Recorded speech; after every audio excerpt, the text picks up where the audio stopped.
আসছি Sunday suspense, কান টান উত্তেজনা। সানডে সাসপেন্স ক্লাসিক্সে আজ শুনবেন স্যার আর্থার কনান ডয়েলের লেখা শার্লক হোমসের adventure, the adventure of the Greek interpreter. Sir Arthur Conan ডয়েলের জন্ম 22শে মে 1859 সালে স্কটল্যান্ডের রাজধানী এডিনবরাতে। 1876 থেকে 1881 মধ্যে ডাক্তারি পড়তে পড়তে সাহিত্যিক হিসেবে আত্মপ্রকাশ। আজকের কাহিনী প্রথম প্রকাশিত হয় স্ট্র্যান্ড ম্যাগাজিনে 1893 সালে সেপ্টেম্বর মাসে। এই গল্পটি সানডে সাসপেন্সে প্রথম প্রচারিত হয় 15ই নভেম্বর 2020 সালে। শুরু হচ্ছে দি adventure of the Greek interpreter.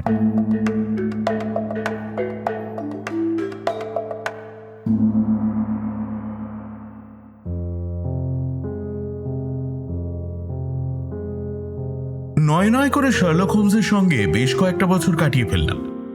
এই কয়েক বছরে মনে হয়েছে যে ওর নিকটাত্মীয় বা বন্ধু বলতে একমাত্র আমিই রয়েছি, কারণ এতগুলো বছরে ওকে একবারও নিজের ব্যক্তি জীবন বা পরিবার পরিজন নিয়ে একটা কথাও বলতে শুনিনি।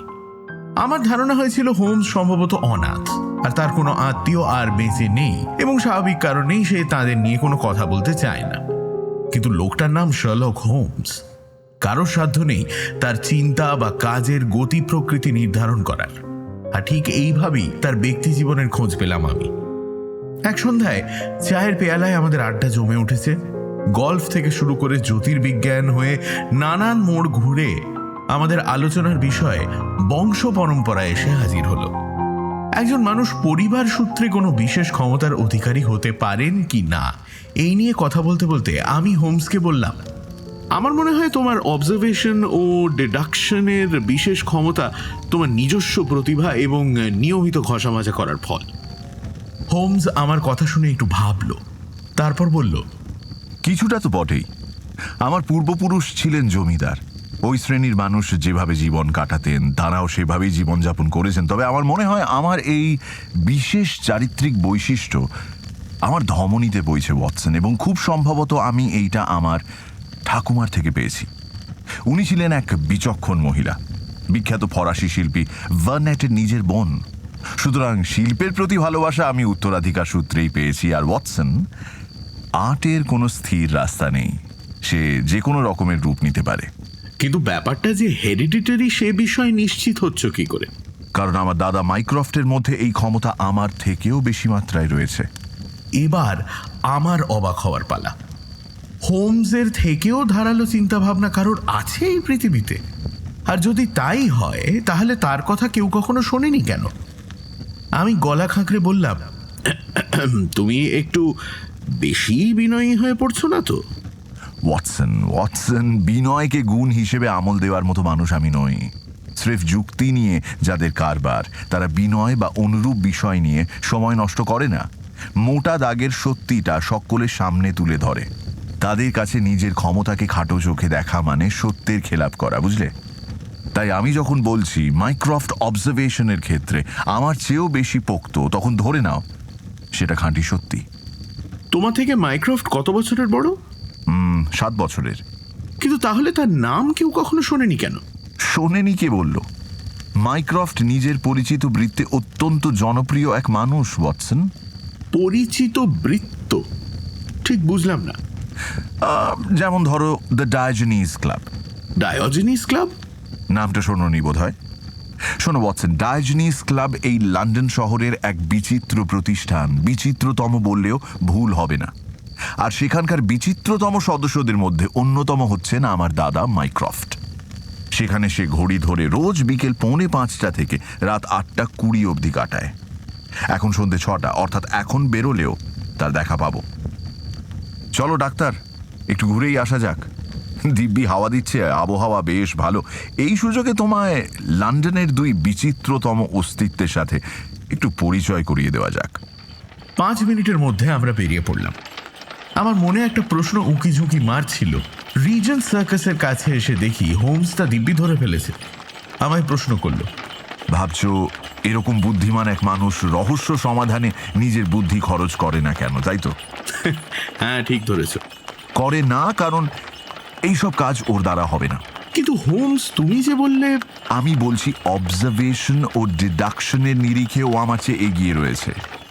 অপরাধের সমাধান আরাম কেদারায় এলিয়ে বসা থেকে শুরু করে আরাম কেদারাতেই খতম হলে মাইক্রফট এই দুনিয়ার সর্বকালের সেরা গোয়েন্দার স্বীকৃতি পেত। কিন্তু ও কুঁড়ের হদ্দ, না আছে কোনো আকাঙ্ক্ষা, না আছে উদ্যম। একজন যোগ্য ডিটেকটিভ কোনো এক সিদ্ধান্তে পৌঁছানোর আগে সেটাকে ভালোভাবে যাচাই করে নেয়, ক্রস এক্সামিন করে, রাইট? কিন্তু মাইক্রফট ওসবের মধ্যে নেই। ও নিজেকে ভুল বলে মেনে নেবে, পাছে ওকে পরিশ্রম করতে হয় নিজেকে সঠিক প্রমাণ করার জন্য। আমি বেশ কয়েকবার ওর কাছে কেস নিয়ে গিয়েছি। ও আমার মুখে সমস্ত কথা শুনে কিছু উপদেশ এবং ঘটনাক্রমের ব্যাখ্যা দেয়। বিশ্বাস করো ওয়াটসন, সেগুলো অক্ষরে অক্ষরে মিলে গিয়েছিল। কিন্তু ওই যে বললাম, মাইক্রফট তার বাইরে যাবে না। একটা কেসের সমাধান করার জন্য তার প্র্যাকটিক্যাল দিকগুলো খতিয়ে দেখতে হয়, না হলে জাজ এবং জিউরি গোড়াতেই তোমার কেসের দফারফা করে দেবে। কিন্তু মাইক্রফটের সেই কাজ করার ক্ষমতাই নেই। তাহলে এইটা তার পেশা নয়? একেবারেই নয়। এই অবজারভেশন ডিডাকশনের খেলা তার কাছে নিছকই একটা শখ, ওই নিজের মনকে অকুপাইড রাখার জন্য। ও হ্যাঁ, মাইক্রফটের আরেকটা গুণ হলো সংখ্যার ওপর তার কর্তৃত্ব। সংখ্যা নিয়ে যে কোনো জটিল বিষয় ওর কাছে নস্যি। কোনো এক সরকারি দপ্তরের অডিটের কাজে সে নিযুক্ত এবং দ্য পল মলে তার নিবাস। নিস্তরঙ্গ একঘেয়ে জীবনে অভ্যস্ত। রোজ সকালে হোয়াইট হলের সরকারি অফিসে যায় এবং সন্ধেবেলায় ফিরে আসে। এই রুটিনের কোনো নড়চড় নেই। একমাত্র ডায়োজেনিস ক্লাবেই তাকে দেখা যায়। এই ক্লাব তার ঘরের উল্টো দিকেই, সুতরাং বাইরে বেরোনোর কোনো প্রশ্নই নেই। জানো ওয়াটসন, লন্ডন শহরে এমন অনেকেই রয়েছেন, কেউ হয়তো অত্যন্ত লাজুক, কেউ হয়তো আবার মানুষের সান্নিধ্য থেকে দূরে থাকতে চায়। এরা এক কোণায় ছড়িয়ে বসে, পত্রপত্রিকায় ডুবে যেতে ভালোবাসে। এই শহরের সবচেয়ে সমাজবিমুখ মানুষ, যারা অন্য কোনো ক্লাবে যেতে নারাজ, তাদের জন্যই ডায়োজেনিস ক্লাব সার্ভিস দিয়ে যাচ্ছে। এখানে একজন সদস্য অন্য কোনো সদস্যের ব্যাপারে নাক গলাতে পারবেন না। পরস্পরের সাথে কথা বলা নিষিদ্ধ, কথা বলাটা অপরাধের শামিল। এই কাজটা কেউ 3 বার করলে সেই ব্যক্তিকে ক্লাব কমিটি বহিষ্কার পর্যন্ত করতে পারেন। তবে হ্যাঁ, সেখানে একটি বিশেষ ঘর রয়েছে, স্ট্রেঞ্জার্স রুম। সেইখানে কথা বলাই যায়। আমি বার কয়েক গিয়ে দেখেছি, ক্লাবটা নেহাত মন্দ নয়, বেশ মনোরম বলা চলে। কথা বলতে বলতে আমরা সেন্ট জেমস এন্ড থেকে পল মলের কাছে পৌঁছে গেছিলাম। কার্লটন হোটেল থেকে একটু দূরে একটা দরজার সামনে এসে দাঁড়ালো হোমস। আমার দিকে তাকিয়ে মুখে আঙুল দিয়ে কথা বলতে বারণ করে একটা লম্বা হল ঘরে ঢুকে পড়ল। আমি ওর পিছু পিছু ঢুকলাম। গ্লাস প্যানেলের মধ্যে দিয়ে চোখে পড়ল একটা মস্ত ঘর। তার সাজসজ্জা চোখ ধাঁধানো। ঘরে বেশ কিছু মানুষ খবরের কাগজ পড়ছেন। প্রত্যেকের জন্য একটা নির্দিষ্ট জায়গা বরাদ্দ করা হয়েছে। তারা এক এক কোণে নিজেদের দুনিয়া গড়ে তুলেছেন। পল মলের উল্টো দিকে আমায় একটা চেম্বারে বসিয়ে হোমস হঠাৎ কোথায় যেন বেরিয়ে গেল। মিনিট খানেক পর ফিরল সঙ্গে একজনকে নিয়ে। বুঝলাম ইনি হোমসের দাদা মাইক্রফট। শুধু বয়সে নয়, ভদ্রলোক দেখলাম আকারে আয়তনেও হোমসের চেয়ে বড়। মোটা ধড়ের ওপর বিশাল একটা মাথা, তবে চোখে মুখে বুদ্ধির তীক্ষ্ণ ছাপ স্পষ্ট। একদম শার্লকের মতোই। ঈষৎ ধূসর 2 চোখ যেন সব সময় আত্মসমীক্ষায় ব্যস্ত। এই দৃষ্টিও আমি আগে দেখেছি, বিশেষত আমার প্রিয় বন্ধু শার্লক হোমস যখন তার আশ্চর্য ক্ষমতার শীর্ষে থাকে। করমর্দনের জন্য আমার দিকে হাত বাড়িয়ে মাইক্রফট বললেন, ডক্টর ওয়াটসন, আপনার সঙ্গে দেখা করে খুব ভালো লাগছে। আপনি শার্লকের রহস্য সমাধানের কথা লেখা শুরু করার পর থেকেই ওর খ্যাতি ছড়িয়ে পড়েছে। আচ্ছা শার্লক, তোমার গত সপ্তাহে আসার কথা ছিল না ওই ম্যানর হাউস কেসটা নিয়ে? আমার মনে হয়েছিল ওইটার নিষ্পত্তি করা তোমার পক্ষে একটু মুশকিল হবে। না, খুব একটা মুশকিল হয়নি। আমি গত সপ্তাহেই সেই কেস সলভ করেছি। তা অপরাধী কে ছিল? অ্যাডামস? একদম ঠিক, অ্যাডামসই দোষী ছিল। জানলার পাশে 2টো চেয়ারে মাইক্রফট আর শার্লক বসল। মাইক্রফট আড়মোড়া ভেঙে বললেন, আমি অবশ্য গোড়া থেকেই জানতাম, কেউ যদি মানুষকে স্টাডি করতে চায়, তাদের স্টাডি করে সঠিক সিদ্ধান্তে পৌঁছতে চায়, তাহলে এইটাই আদর্শ জায়গা। ওই দেখো, ওই যে দুজন আসছে, ওদের দেখে কি মনে হয়? ওই বিলিয়ার্ড মেকা আর তার পাশের জন? হ্যাঁ, পাশের লোকটাকে দেখে কি মনে হয়? লোক দুটো আমাদের ঘরের জানলার উল্টো দিকের ফুটপাথে দাঁড়ানো। আমিও তাকিয়ে দেখলাম দুজনের দিকে। একজনের ওয়েস্টকোটের পকেটে চকের দাগ দেখে বোঝা যায় যে লোকটা বিলিয়ার্ডসের সাথে যুক্ত। পাশের লোকটা ছোটখাটো চেহারা, গায়ের চামড়া রোদে পোড়া, তার মাথায় টুপি আর বগলের তলায় এক গোছা জিনিস। চেহারায় বাড়তি কোনো চিহ্ন নেই যার থেকে তার নাম না হোক ধাম বা কাজকর্ম সংক্রান্ত আন্দাজ করা যাবে। অবশ্য এইসব ব্যাপার হোমসের রাস্তায় কোনোদিনই বাধা সৃষ্টি করেনি, এবারেও করল না। সেদিকে তাকিয়ে সে স্বাভাবিক গলাতেই বলল, লোকটা সেনাবাহিনীতে ছিল। রাইট, সদ্য সেনাবাহিনীর কাছ থেকে ছাড়া পেয়েছে, ইন্ডিয়ায় পোস্টেড ছিল এবং নন কমিশনড অফিসার। মনে হচ্ছে রয়্যাল আর্টিলারিতে ছিল। এবং বিপত্নিক। কিন্তু তার একজন সন্তান আছে। হ্যাঁ, একজন নয় হে শার্লক, একাধিক। আমি এই পর্যবেক্ষণে দৈরথের সাথে ঠিক তাল মিলিয়ে চলতে পারছিলাম না। দুজনকে নিরস্ত করার জন্য আমি একটু হেসে বললাম, ও কাম অন জেন্টলম্যান, এবার একটু বেশি বাড়াবাড়ি হয়ে যাচ্ছে নাকি? ওয়াটসন, বিশ্বাস করো, এতে বাড়াবাড়ির কিছুই নেই। লোকটার হাব ভাব আর রোদে পোড়া মুখ দেখেই বোঝা যাচ্ছে একসময় সেনাবাহিনীতে ছিল। কর্মসূত্রে বেশ কিছুদিন ভারতে কাটিয়েছে, সম্প্রতি দেশে ফিরেছে। কিন্তু ওর ব্যক্তিত্ব দেখে মনে হচ্ছে ও সম্ভবত প্রাইভেটের পদে ছিল। এবার মাইক্রফট শুরু করলেন নিজের বিশ্লেষণ। ও যে হালে সেনাবাহিনীর কাজ ছেড়েছে সেটা ওর জুতো দেখেই বোঝা যায়। এই ধরনের বুট জুতোকে অ্যামিউনিশন বুটস বলা হয়। আর ওর টুপির ধাঁচ থেকেই ওর রেজিমেন্টের কথা জানা যায়। দেখো, মন দিয়ে অবজার্ভ করো। ঘোড়সওয়ার বাহিনীর সদস্যদের মধ্যে আলাদা একটা মেজাজ থাকে। টুপিটা একপাশে তেরছা করে পড়েছে, আর সেই দিকের ভুরু ও তার আশপাশের চামড়ার আসল রংটা দেখা যাচ্ছে। স্যাপার হওয়ার মতো ওজন তার নয়, অর্থাৎ সে আর্টিলারি দলের সদস্য ছিল। লোকটার মুখ চোখ দেখো, বসে গিয়েছে, দুঃখের ছাপ স্পষ্ট। খুব কাছের কাউকে হারিয়েছে নিশ্চয়ই। জিনিসপত্র যখন নিজেই কিনছে তখন ধরে নিতেই পারি সেই কাছের মানুষটি ভদ্রলোকের স্ত্রী। হাতের দিকে তাকিয়ে দেখো, একটা খেলনা ঝুনঝুনি, অর্থাৎ তার সন্তান খুবই ছোট। হয়তো তাকে জন্ম দিতে গিয়েই এনার স্ত্রী মারা যান। হাতে একটা রংচঙে ছবিতে ঠাসা বইও রয়েছে, তবে তার পাঠক বা পাঠিকার ঝুনঝুনি নিয়ে খেলার বয়স নেই, অর্থাৎ তার আরেকটি সন্তান রয়েছে। এইবার বুঝলাম হোমস কেন বলেছিল যে তার দাদার পর্যবেক্ষণ ক্ষমতা তার চেয়েও বেশি শক্তিশালী ও প্রখর। আমার দিকে এক ঝলক তাকিয়ে হাসল হোমস। মাইক্রফট একটা সুদৃশ্য ছোট বাক্স থেকে এক চিমটে নস্যি নিলেন।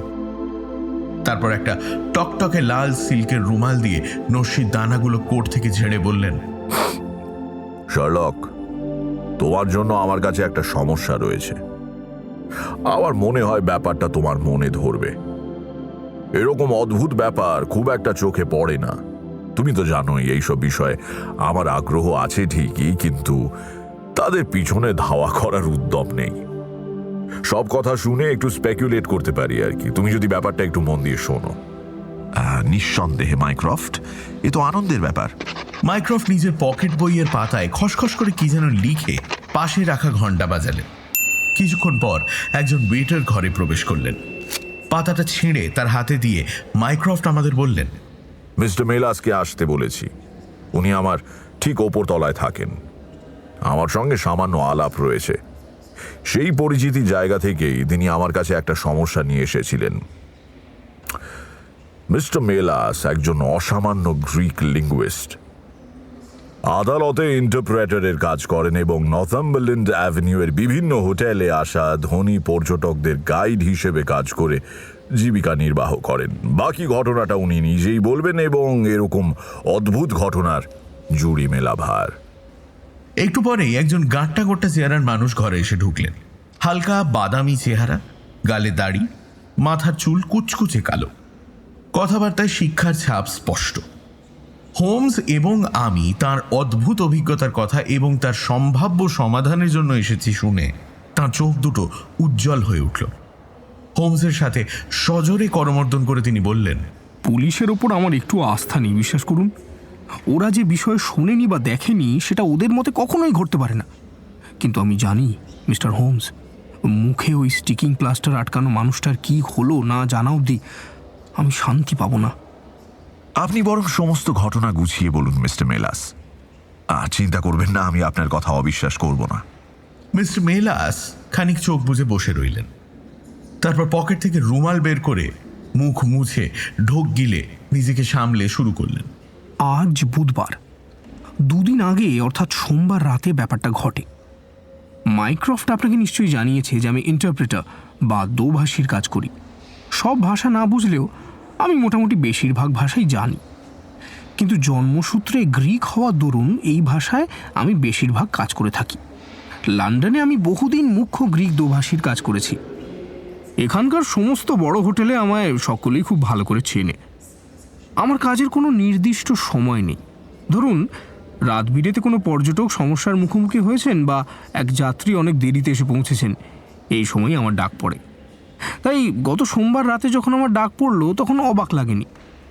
মিস্টার ল্যাটিমার নামে এক অল্প বয়সী ভদ্রলোক আমার ঘরে এসে বললেন তার এক গ্রিক বন্ধু এসে উপস্থিত হয়েছেন, তার সঙ্গে কি একটা দরকার আছে।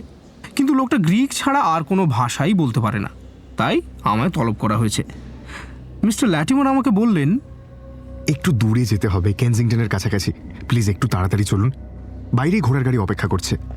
দ্রুত পায়ে হেঁটে ঘোড়ার গাড়িতে উঠলাম। কিন্তু কিছু দূর যাওয়ার পর একটু সন্দেহ হলো, কারণ ওই ঘোড়ার গাড়িটা এই শহরে ঘোরাফেরা করা আর 5টা ছ্যাঁকড়া গাড়ির মতো নয়। সাধারণের তুলনায় বেশ বড়। কোচের সাজসজ্জাতেও সৌন্দর্য ও রুচির ছাপ স্পষ্ট। মিস্টার ল্যাটিমার আমার উল্টো দিকের আসনে বসেছিলেন।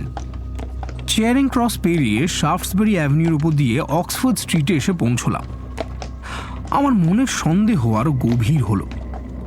কেনসিংটন যাওয়ার জন্য এত ঘুরপথ নেওয়ার কি দরকার? ঠিক এই মুহূর্তে মিস্টার ল্যাটিমার এক অপ্রত্যাশিত কাণ্ড ঘটিয়ে বসলেন। প্রথমে তার মুখের হাসিটা মিলিয়ে গেল, তারপর পকেট থেকে একটা বেঁটে অথচ শক্তপোক্ত চেহারার হাতুড়ি জাতীয় জিনিস বের করলেন। জিনিসটা হাতুড়ি আর মুগুরের মাঝামাঝি এবং তার এক ঘা যে প্রাণঘাতী হতে পারে সে বিষয়ে আমার কোনো সন্দেহ ছিল না। সেটা হাতে নিয়ে আগুপিছু করে বোধ করি তার ওজন আর শক্তি পরখ করে পাশে সিটের ওপর রেখে দিলেন। তারপর গাড়ির জানলাগুলো বন্ধ করতে শুরু করলেন। আমি অবাক হয়ে দেখলাম জানলার শার্সিগুলো কাগজ দিয়ে ঢাকা, অর্থাৎ কোথায় যাচ্ছি সেটা মিস্টার ল্যাটিমার আমায় দেখতে দিতে চান না। এবার তিনি আমায় বললেন, আপনার দৃষ্টিপথ আটকানোর জন্য অত্যন্ত দুঃখিত মিস্টার মেলাস। আসলে আমরা কোন রাস্তা দিয়ে কোথায় যাচ্ছি সেটা আপনাকে দেখতে দিতে পারবো না। আপনি যদি কোনোদিন এই সমস্ত রাস্তা ধরে আমার ডেরা খুঁজে বের করেন তাহলে আমি মুশকিলে পড়ব। বুঝতেই পাচ্ছেন এরকম অদ্ভুত আচরণে আমি রীতিমতো হকচকিয়ে গেলাম। মিস্টার ল্যাটিমারের বয়স আমার থেকে অনেক কম, তার গায়ে জোরও বেশি, তার উপর হাতে ওরম একটা অস্ত্র রয়েছে। ওর সঙ্গে হাতাহাতিতে যাওয়া নিতান্ত মূর্খামি হতো।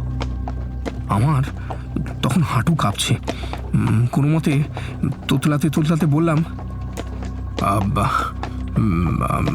মিস্টার ল্যাটিমার, আমি বুঝতে পারছি না আপনি এরকম কেন করছেন। আপনি নিশ্চয়ই জানেন যে এই কাজটা আইন সিদ্ধ নয়। জানি কাজটা বেআইনি গোছের, কিন্তু আমরা তা পুষিয়ে দেব। আপনি যদি চিৎকার চেঁচামেচি জুড়ে লোক জড়ো করে আমার ক্ষতি করার চেষ্টা করেন তবে তার ফল ভালো হবে না। আপনি এখন কোথায় আছেন কেউ জানে না, তাই যা বলছি করুন। মিস্টার ল্যাটিমার একটুও গলা না তুলে কথাগুলো শেষ করলেন, কিন্তু তার প্রতিটি শব্দের সাথে জড়িয়ে ছিল প্রচ্ছন্ন হুমকি। আমি কোচের মধ্যে বসে চুপ করে ভাবতে লাগলাম, এরকম হঠাৎ করে আমায় কিডন্যাপ করার অর্থ কি?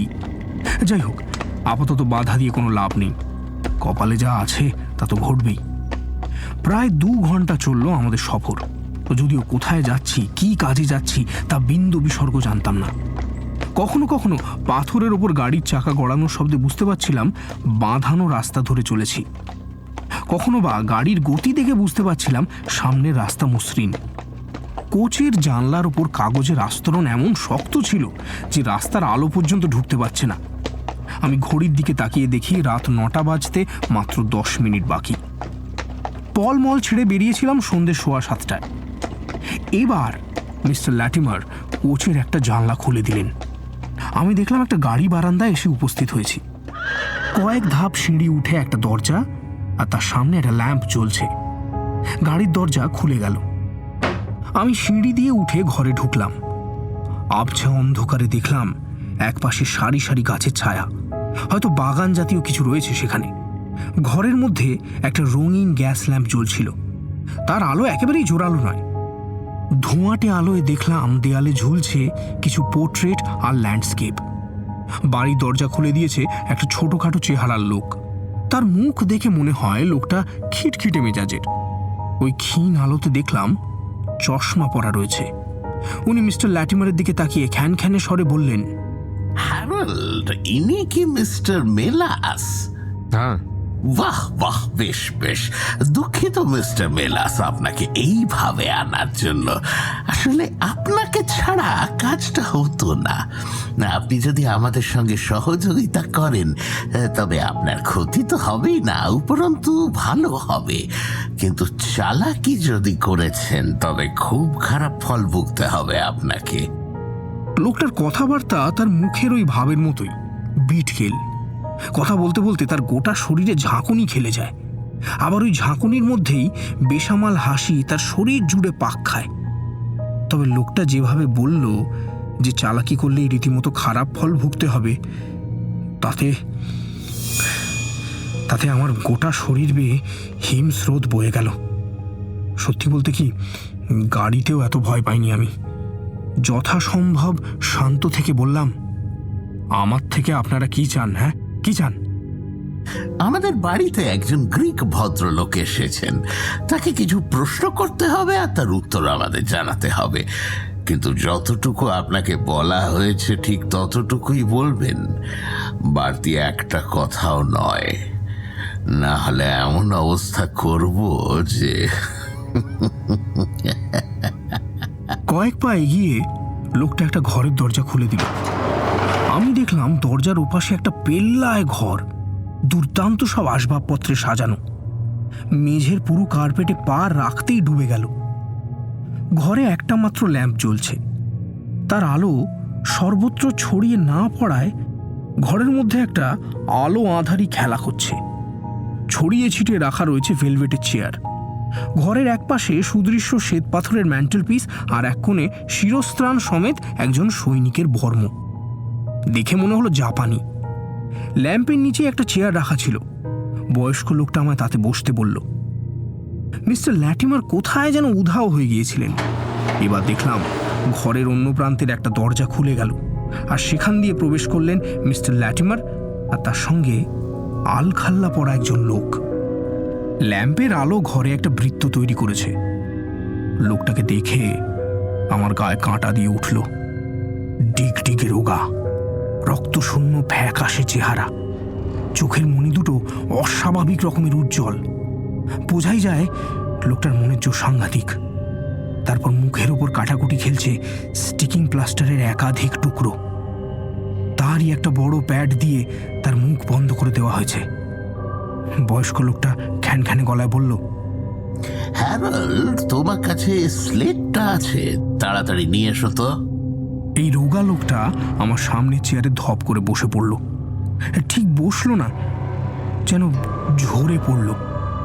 বয়স্ক লোকটা সেই একই রকম গলায় বলল, ওর হাত দুটো খোলা আছে তো, ওর হাতে একটা পেন্সিল দাও। এই যে মিস্টার মেলাস, আপনি ওনাকে প্রশ্ন করবেন আর উনি তার উত্তর স্লেটে লিখবেন। আপনি সেই জবাব আমাদের তর্জমা করে জানাবেন। ওনাকে জিজ্ঞেস করুন উনি কি কাগজে সই করতে রাজি আছেন। আমি যথারীতি তর্জমা করলাম, আর লোকটার মুখ চোখ রাগে লাল হয়ে উঠল। খসখস করে স্লেটে লিখলেন, কখনো নয়।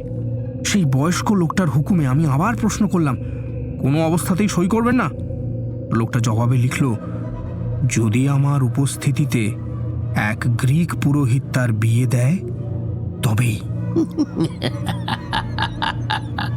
প্রশ্নের উত্তর শুনে বয়স্ক লোকটা তার সেই কুৎসিত হাসিটা হাসছিল। আমি আবার প্রশ্ন করলাম, আপনি জানেন আপনার কপালে কি আছে?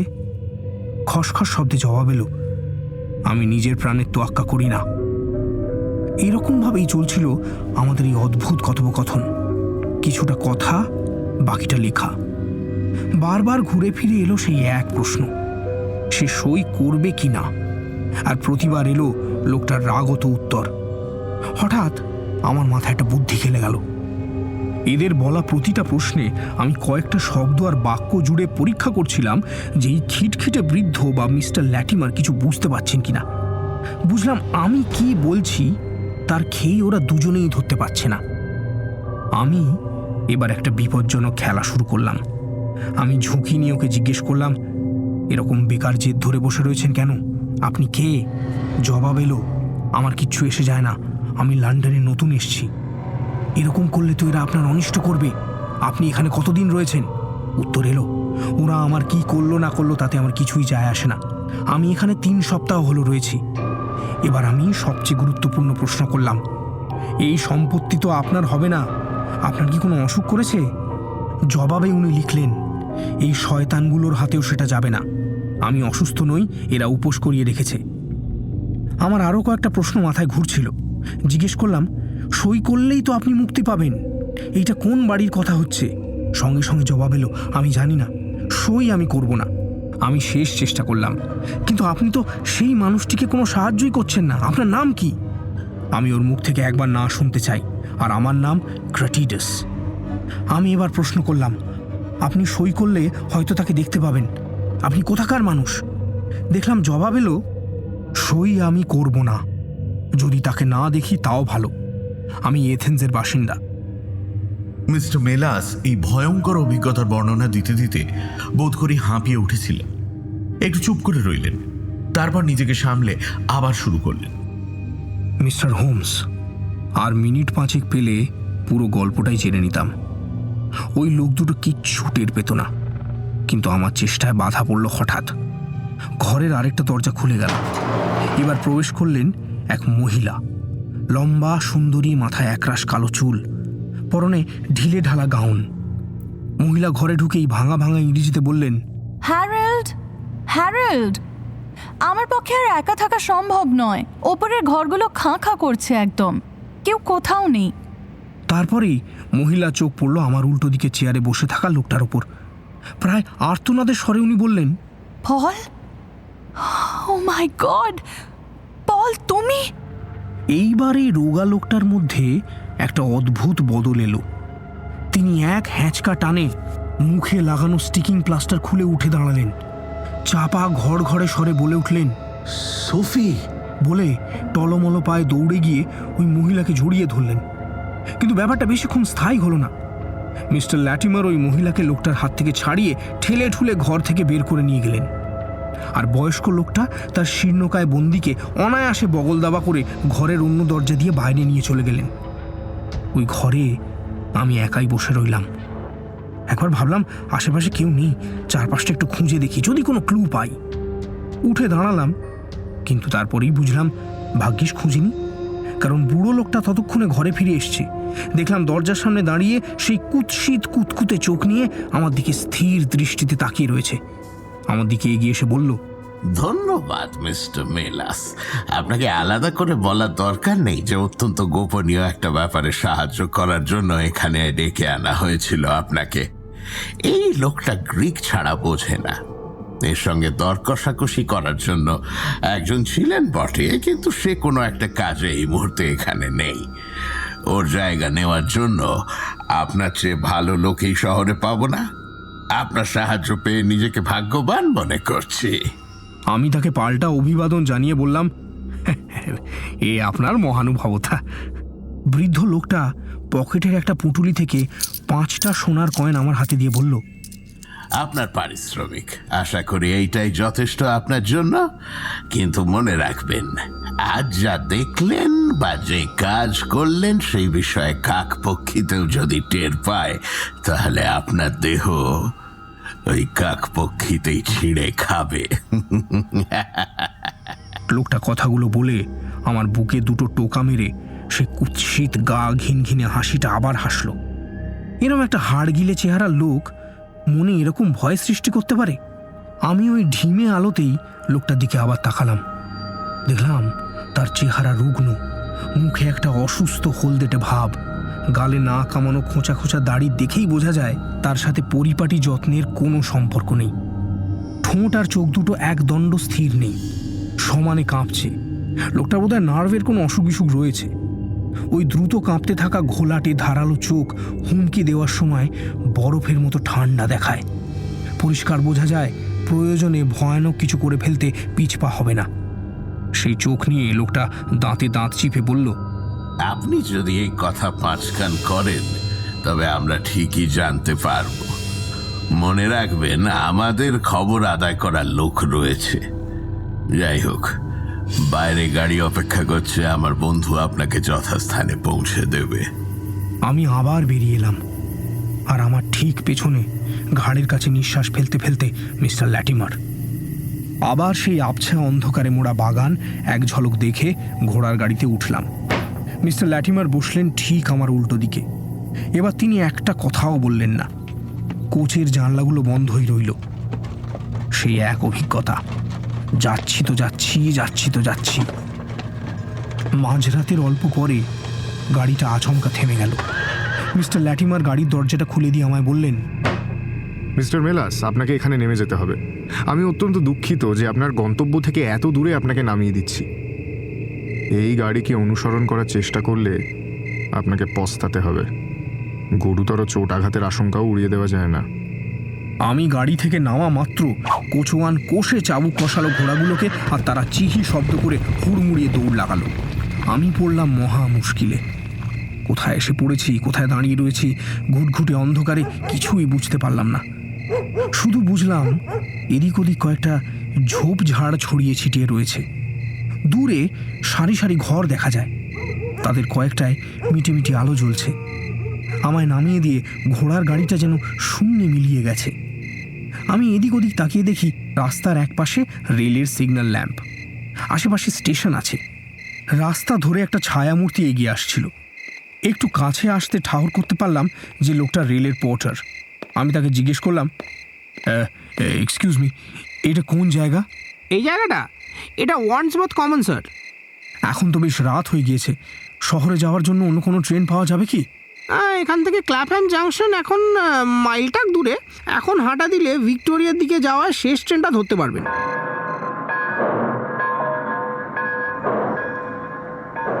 ব্যাস, ট্রেন ধরে ফিরে এলাম।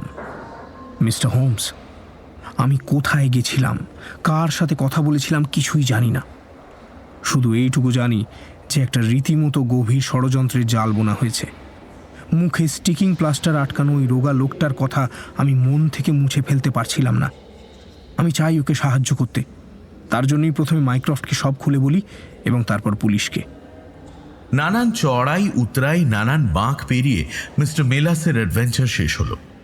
এখন ঘরে সকলে চুপচাপ। রহস্যের অনেকগুলো সুতো এদিক ওদিক ছড়িয়ে।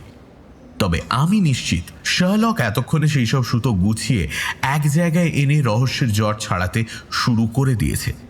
সে মাইক্রফটকে বলল, তুমি কি একটু এগোতে পেরেছো? মাইক্রফট পাশের টেবিলে রাখা ডেইলি নিউজের একটা কপি শার্লকের দিকে এগিয়ে দিলেন। শার্লক সেটা হাতে নিয়ে পড়তে শুরু করল। পল ক্রেটিডেস নামের জনৈক গ্রিক ভদ্রলোকের সন্ধান চাই। উনি এথেন্স থেকে এসেছেন এবং ইংরেজিতে কথা বলতে পারেন না। যিনি তার সন্ধান দেবেন তাকে পুরস্কৃত করা হবে। এছাড়াও সোফি নামের এক মহিলার সন্ধান যিনি দিতে পারবেন তাকেও পুরস্কৃত করা হবে। X2873। এই বিজ্ঞাপন আজকের সমস্ত কাগজেই বেরিয়েছে। গ্রিক দূতাবাসের সঙ্গে যোগাযোগ করা হয়েছে? করেছি, ওরা কিছুই জানে না। গ্রিক পুলিশের কর্তাকে টেলিগ্রাম করলে কাজ দিতে পারে, কি বলো? মাইক্রফট ভাইয়ের কথা শুনে খিলখিলিয়ে হেসে আমার দিকে ফিরে বললেন, আমার পরিবারের সমস্ত সদস্যের উদ্যম আপনার বন্ধুর মধ্যে জড়ো হয়েছে ডক্টর ওয়াটসন।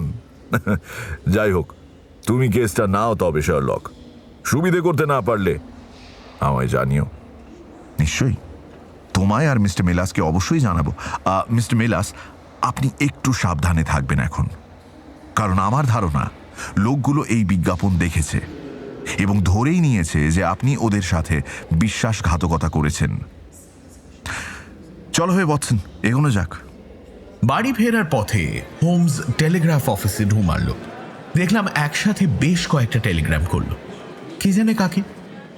বেকার স্ট্রিটের পথে ফের হাঁটতে হাঁটতে সে বলল, বুঝলে ওয়াটসন, সন্ধেটা মাঠে মারা যায়নি। মাইক্রফটের থেকে এরকম বহু ইন্টারেস্টিং কেস আমি আগেও পেয়েছি। মিস্টার মেলাসের ঘটনা শুনে মনে হচ্ছে ব্যাপারটা একটা খাতেই বইতে পারে। হ্যাঁ, কিন্তু স্বীকার করতেই হচ্ছে যে এই কেসের দুর্দান্ত কয়েকটা বৈশিষ্ট্য রয়েছে। কি মনে হচ্ছে এই রহস্যের সমাধান করা তোমার পক্ষে সম্ভব হবে? শার্লক আমার প্রশ্নের জবাব না দিয়ে পাল্টা প্রশ্ন করল, তুমিও তো পুরো ঘটনাটা শুনলে, কিছু বুঝতে পেরেছো কি? মানে যা শুনেছো তার উপর ভিত্তি করে মনের মধ্যে কোনো থিওরি খাড়া করতে পেরেছো কি?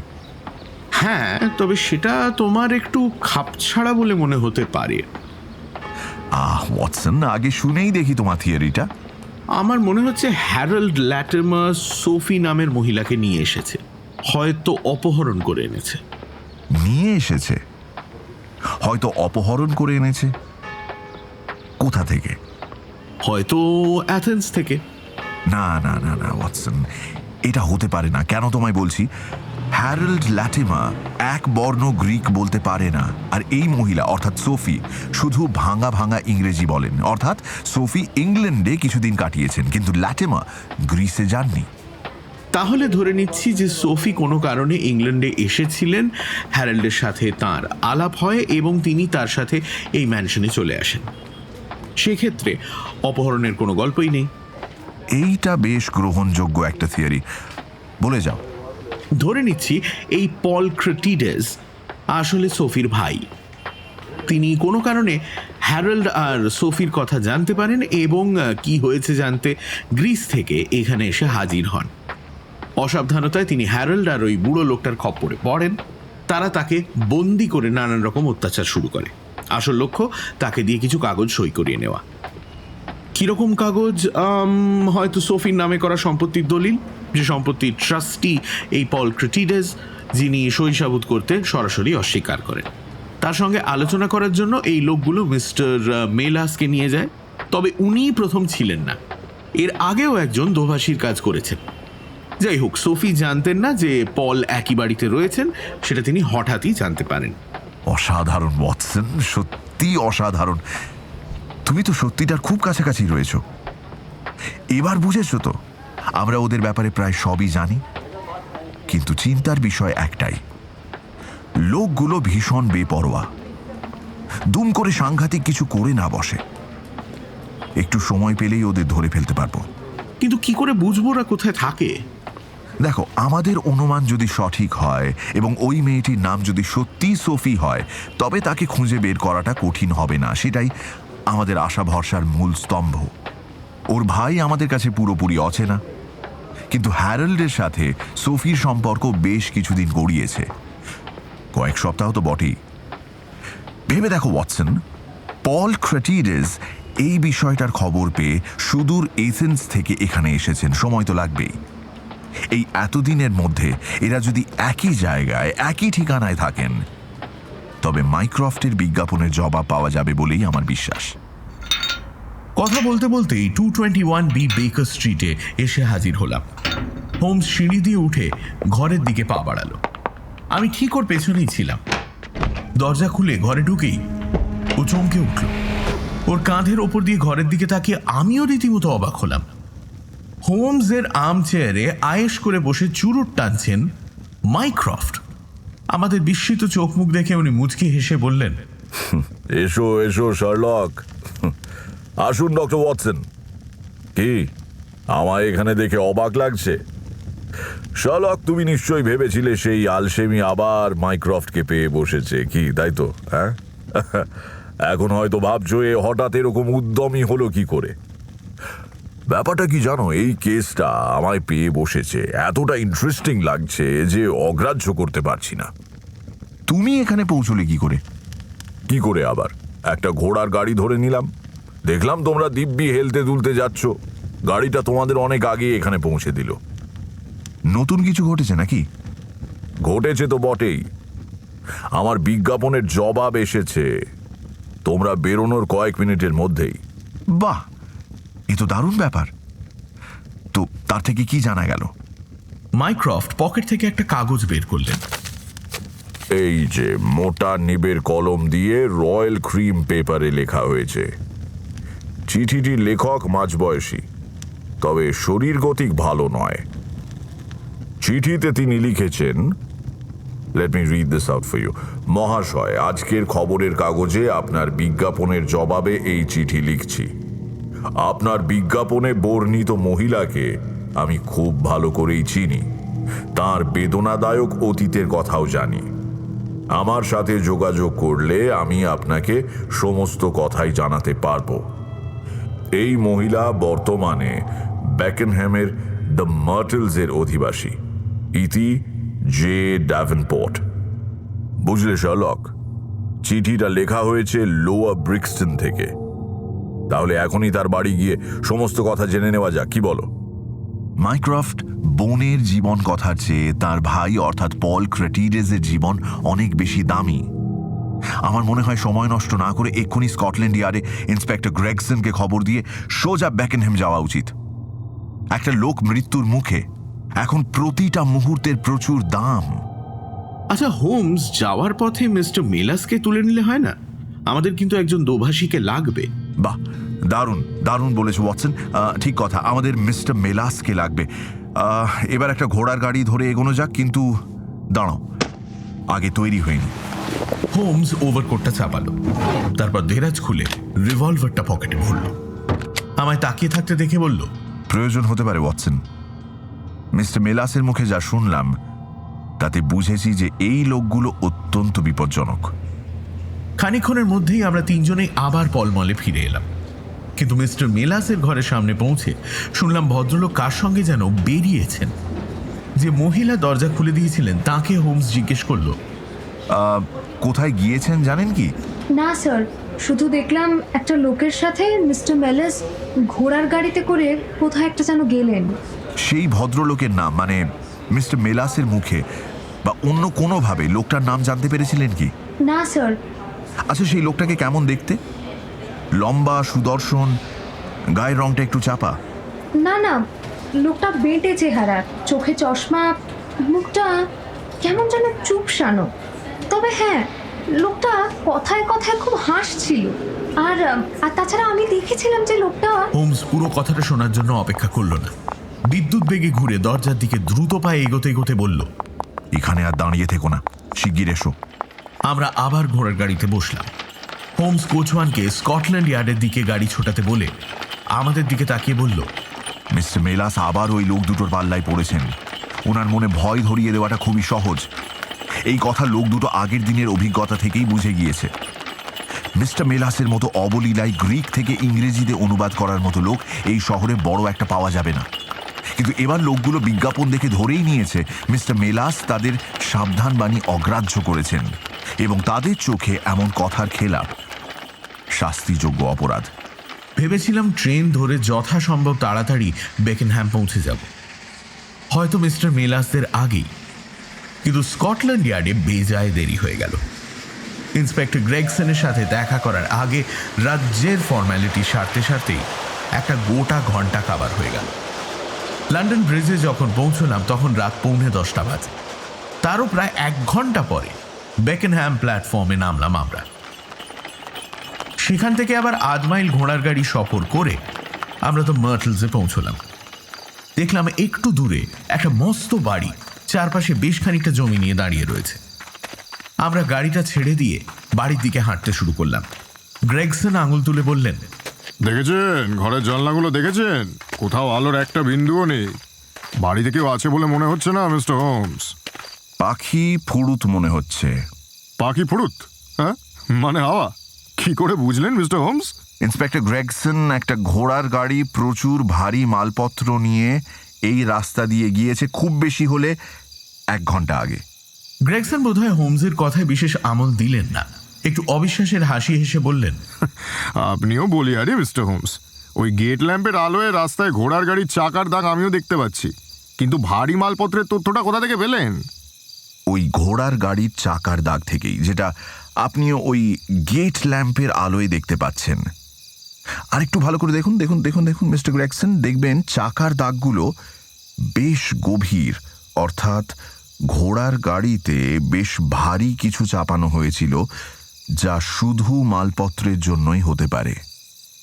বুঝেছি, কিন্তু মিস্টার হোমস, ঘোড়ার গাড়ির ওজন যাই হোক না কেন, ওই দরজাটা বেশ শক্তপোক্ত বলে মনে হচ্ছে।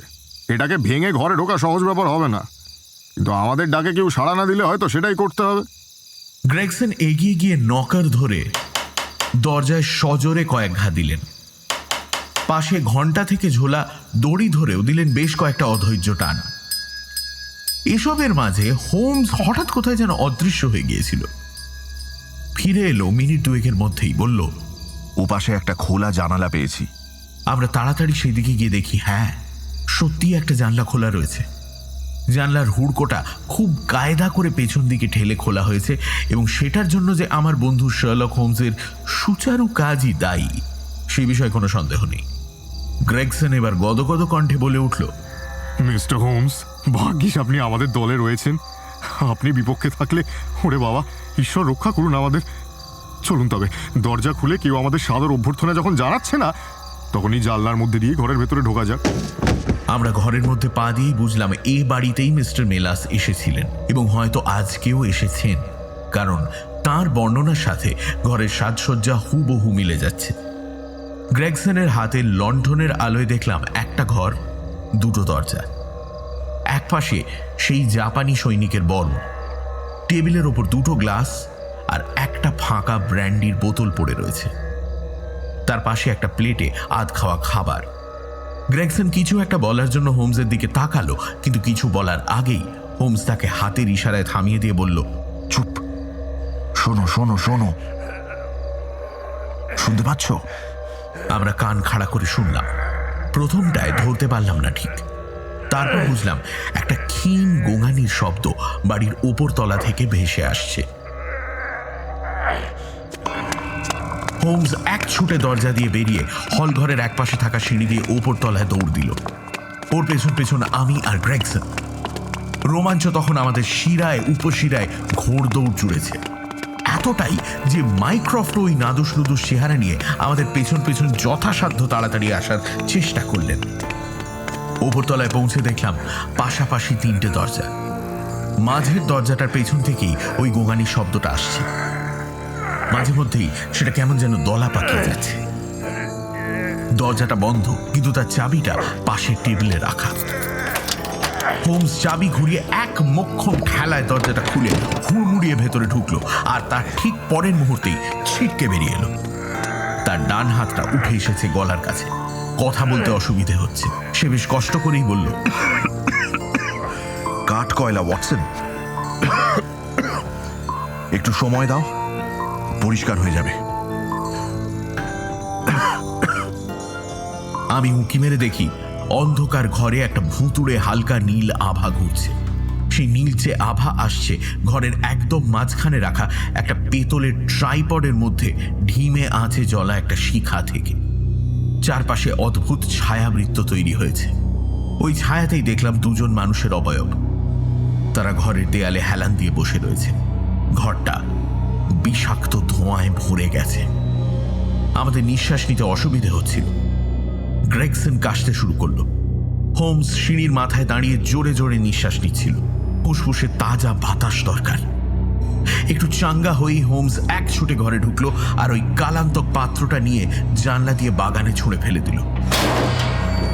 মুখে রুমাল চাপা দিয়ে বেরিয়ে এসে বলল, মিনিট খানেক এখানে অপেক্ষা করো, একটা মোমবাতি জোগাড় করো তো। এই বিষাক্ত ধোঁয়ার মধ্যে দেশলাই জ্বালা ঠিক হবে কিনা জানি না। এক কাজ করো, মাইক্রোফট, তুমি মোমবাতিটা নিয়ে দরজায় দাঁড়াও। যা আলো পাওয়া যাবে তার মধ্যেই ওই দুজনকে বের করে আনতে হবে। কুইক।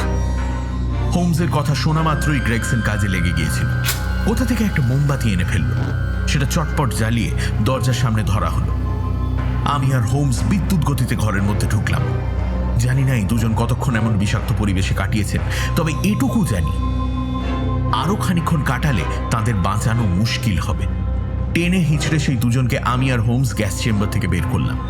হলের ঝকঝকে আলোয় দেখলাম দুজনেরই ঠোঁটের স্বাভাবিক লাল উধাও এবং একটা অসুস্থ নীল রং ছড়িয়ে পড়েছে। মুখ ফুলে গেছে, চোখ ঠিকরে বেরিয়ে আসছে প্রায়। একজনের গালের দাড়ি আর শক্ত সমর্থ চেহারা না দেখলে বুঝতে পারতাম না যে ইনি আমাদের পরিচিত মিস্টার মেলাস। কয়েক ঘন্টা আগেই এর সাথেই ডায়োজিনিস ক্লাবে আলাপ হয়েছিল আমাদের। একে তো প্রায় চেনাই যাচ্ছে না এখন। তার হাত পা শক্ত করে বাঁধা, নির্মম আঘাত ডান ভুরুর ওপর কালশিটে ফেলে দিয়েছে। অন্য লোকটার হাত পাও একইভাবে শক্ত করে বাঁধা। এই লোকটা বেশ লম্বা, চেহারা শুকিয়ে প্রায় পাকিয়ে গিয়েছে, মুখের ওপর এবড়ো খেবড়ো স্টিকিং প্লাস্টারের টুকরো আটকানো। সব মিলিয়ে একটা বিশ্রী দৃশ্য। ওকে হলের মাঝখানে শোয়ানো মাত্র গোঙানিটা থেমে গেল। তাকে এক ঝলক দেখেই বুঝলাম আমরা একটু দেরি করে ফেলেছি। মিস্টার মেলাস সৌভাগ্যক্রমে এই যাত্রা বেঁচে গেলেন। ব্র্যান্ডি আর অ্যামোনিয়ার যৌথ প্রভাবে ঘণ্টাখানেক পর তিনি চোখ খুললেন। সাক্ষাৎ মৃত্যুর মুখ থেকে তাকে ফিরিয়ে এনে আমরা সকলেই স্বস্তির নিঃশ্বাস ফেললাম। মিস্টার মেলাস অত্যন্ত দুর্বল কণ্ঠে আমাদের যা বললেন তার সাথে আমাদের আন্দাজ মিলে গেল। আজ সন্ধ্যের পর সেই রোগামতো লোকটা শটান তার ঘরে উপস্থিত হয় এবং পকেট থেকে একটা বেঁটে লাঠি বার করে মিস্টার মেলাসের খুলি ফাঁক করে দেবে বলে। মিস্টার মেলাস এতটাই ভয় পেয়ে যান যে কোনো বাধাই দিতে পারেননি। মিস্টার হোমস, বুঝতেও পারিনি যে কি করছি। আমি সম্মোহিতের মতোই লোকটার কথা মতো গাড়িতে বসলাম। ওরা আবার আমায় কিডন্যাপ করছে সেটা বুঝতে পেরেও মিস্টার মেলাসকে তারা আবারও বেকেনহ্যামে নিয়ে আসে এবং আবারও সেই গ্রিক ভদ্রলোকের দোভাষীর কাজ করতে বলে। তবে এবারের প্রশ্নোত্তরের পর্ব ছিল আরো গুরুতর। এবার এই লোক দুটো আমায় জানাতে বলল যে এই লোকটা অর্থাৎ ক্রেটিডাস যদি তাদের আদেশ পালন না করে তাহলে তাকে তখনই মরতে হবে। লোকটা জেদের কাছে শেষমেশ তাদের সমস্ত হুমকি আস্ফালন ব্যর্থ হলো। তারপর তাকে টানতে টানতে নিয়ে চলে গেল এই দুজন। বুড়ো লোকটা ফিরে এসে আমার দিকে তাকিয়ে বলল, এইবার আপনার শাস্তি পাওয়ার পালা। বিশ্বাসঘাতকের শাস্তি জানেন? আপনাকে বারণ করেছিলাম, শোনেননি। তার ফল এবার আপনাকে ভুগতে হবে। বলে আমার কপালে লাঠি দিয়ে সজোরে এক ঘা দিল। তারপর আমার আর কিছুই মনে নেই। ওই লাঠির বাড়ি খেয়ে আমি জ্ঞান হারাই। তারপর জ্ঞান ফেরার পর দেখি আপনারা চরম উৎকণ্ঠা নিয়ে আমার দিকে তাকিয়ে রয়েছেন। এই ছিল গ্রিক ইন্টারপ্রেটারের রহস্যের প্রবাহ। কয়েকটা জিনিস তখনও ঘোলাটে, জট পাকানো অবস্থায় ছিল। আলোকপাত করলেন মিস্টার ড্যাভেনপোর্ট, অর্থাৎ যিনি বিজ্ঞাপনের জবাবে মাইক্রোফটকে চিঠি লিখেছিলেন। তার থেকেই জানতে পারি সোফি নামের এই মহিলা ছিলেন এক ধনী গ্রিক পরিবারের সদস্য। বন্ধুদের সাথে ইংল্যান্ডে বেড়াতে এসে তাঁর আলাপ হয় হ্যারল্ড ল্যাটিমারের সঙ্গে। এই ল্যাটিমার ছিলেন অত্যন্ত ধুরন্ধর মানুষ এবং অল্প সময়ে সোফিকে পুরোপুরি বশ করে ফেলেন। তারপর কয়েকদিন পর হ্যারল্ড ল্যাটিমারের সাথে সোফি অন্যত্র চলে যান। বলাই বাহুল্য, সোফির বন্ধু বান্ধবরা এই ঘটনায় রীতিমতো ঘাবড়ে যায় এবং এথেন্সে তার ভাইয়ের সঙ্গে যোগাযোগ করে, কিন্তু এইটুকুই। তারপর বন্ধুরা এই ব্যাপারে নিজেদের আর জড়াতে চায়নি। এদিকে সোফির ভাই তড়িঘড়ি ইংল্যান্ডে আসেন এবং ল্যাটিমার ও তার সহযোগীদের ফাঁদে পড়ে তাদের হাতে বন্দী হন। এই সহযোগী লোকটার নাম উইলসন কেম্প। তার মতো বদমাশ ও শট ব্যক্তি দুটো পাওয়া যাবে না। পল ক্রেটিডাস ইংরেজি জানতেন না, ফলে তাকে বাগে আনা আরো সহজ হয়। বন্দী করার পর শুরু হয় তাদের পরিকল্পনার দ্বিতীয় পর্যায়ে। এই পর্যায়ে তাকে অভুক্ত রাখা হতো, তার উপর নানান রকম অত্যাচার চালানো হতো। উদ্দেশ্য একটাই, যেন তেন প্রকারেণ পল ক্রেটিডাসকে দিয়ে তার বোনের সমস্ত সম্পত্তি লিখিয়ে নেয়া। সোফি জানতেন না যে তিনিও পল একই বাড়িতে রয়েছেন। এই লোক দুটো শয়তানি বুদ্ধি একটা অদ্ভুত রাস্তা খুঁজে বের করে। পল ক্রেটিডাসের মুখ জুড়ে স্টিকিং প্লাস্টার সেঁটে রাখে, যাতে সোফি বাই চান্স এক ঝলক দেখে ফেললেও চিনতে না পারে। তবে ভাই বোনের সম্পর্ককে ছদ্মবেশের চাতুরি হারাতে পারেনি। যেদিন মিস্টার মেলাসকে পল ক্রেটিডাসের দোভাষী হিসেবে আনা হয়, সেদিন হঠাৎ সোফি নিজের ভাইকে দেখে ফেলেন এবং চিনেও ফেলেন। কিন্তু সোফির নিয়ন্ত্রণে কিছুই ছিল না। তিনি নিজেই এদের হাতে কার্যত কয়েদি হয়েছিলেন। বাড়িতে আর সদস্য বলতে ছিলেন কোচওয়ান আর তার স্ত্রী। তারা দুজনেও ছিলেন এই ষড়যন্ত্রের অংশ। হ্যারল্ড ল্যাটিমার আর উইলসন কেম্প যখন বুঝল যে ভয় দেখিয়ে অত্যাচার করেও লাভ হচ্ছে না, তখন সমস্ত জিনিসপত্র গুটিয়ে সোফিকে নিয়ে এই বাড়ি থেকে পালিয়ে গেল। বাড়িটা তাদের নিজস্ব ছিল না, ভাড়া নেওয়া হয়েছিল। কিন্তু যাওয়ার আগে রাগের বশে এই হতভাগ্যকে ঘরে বন্দি করে গেল। এমন ব্যবস্থা করলো যাতে মিস্টার মেলাস এবং পল ক্রেটিডাসের মৃত্যুর প্রক্রিয়াটা হয় মন্থর ও যন্ত্রণাদায়ক। একজন তাদের সমস্ত পরিকল্পনা বানচাল করে দেন, আর দ্বিতীয়জন অন্তত তাদের চোখে ছিলেন বিশ্বাসঘাতক। এই ধাক্কা কাটিয়ে উঠতে মিস্টার মেলাসের একটু সময় লেগেছিল। বেকেনহ্যামে সেই অ্যাডভেঞ্চারের মাসখানেক পর একটা খবরের কাগজের কাটিং বুদাপেস্ট থেকে আমাদের কাছে এসে পৌঁছল। কাটিংটা একটা মর্মান্তিক ঘটনার প্রতিবেদন। বুদাপেস্টের রাস্তায় দুজন ইংরেজ এবং তাদের সাথে এক মহিলা ছুরিকাহত হয়েছিলেন। হাঙ্গেরিয়ান পুলিশের অনুমান এতে তিনজনের মধ্যে ভয়ঙ্কর ঝগড়া হয় এবং রাগের মাথায় এরা পরস্পরকে ছুরি মারেন এবং তার থেকেই তাদের মৃত্যু হয়। আমি খবরটা পড়ে স্তম্ভিত হয়ে গেলাম। হোমসের চিন্তাভাবনা অন্য খাতে চলে। সে আজও ভাবে যে সোফি নামের ওই গ্রিক মেয়েটি শেষ পর্যন্ত নিজের ও তার ভাইয়ের ওপর করা সমস্ত অত্যাচার ও অন্যায়ের শোধ নিয়েছিল। হয়তো এই বীভৎস পরিণতি তাদের জন্য তোলা ছিল।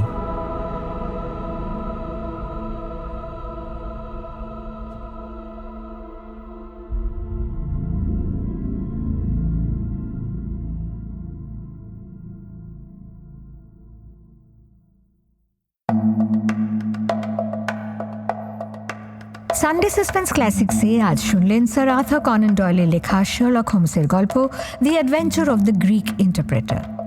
বিভিন্ন চরিত্রে গ্রেগসন, ল্যাটিমার, অগ্নি, শার্লক এবং মাইক্রফট হোমসের ভূমিকায় মীর, মিস্টার মেলাস এবং পোর্টারের ভূমিকায় সুমক, সোফি, অয়ন্তিকা, পল ক্রেটিডাস, রিচার্ড, মহিলা কেয়ারটেকার মোহর। গল্পের কথক ডক্টর ওয়াটসন, বৃদ্ধ এবং পর্ব পরিচালনায় দীপ, অনুবাদ পুষ্পল, ধ্বনি পরিকল্পনা ও আবহ সঙ্গীতে শুভদীপ সেনগুপ্ত, প্রচার অলঙ্করণ গ্রিনিং ট্রি।